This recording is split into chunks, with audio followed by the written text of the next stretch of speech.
அந்த கலைஞரின் மகனாக இருக்கக்கூடிய நான் சொல்லுகிறேன்,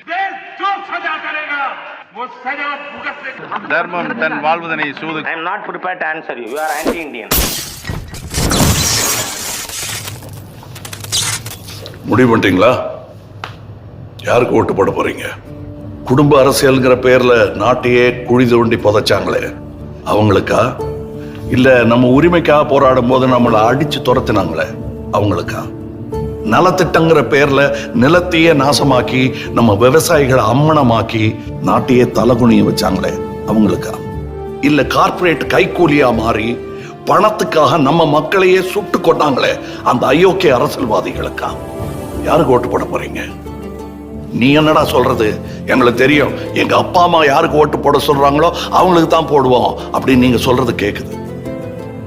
கரெக்ட், அம்மா அப்பா சொல்றபடி கேட்கணும். ஆனா எந்த அப்பா அம்மா சொல்றபடி கேட்கணுங்கிறத நான் சொல்றேன், கொஞ்சம் கேளுங்க. மொத்த அரசாங்கமும் சேர்ந்து நீட் தேர்வுங்கிற பேர்ல ஒரு பொண்ணை கொண்டாங்களே, அந்த பொண்ணோட அப்பா அம்மாட்ட கேட்டு பாருங்க, அவங்க சொல்லுவாங்க யாருக்கு போடக்கூடாதுன்னு.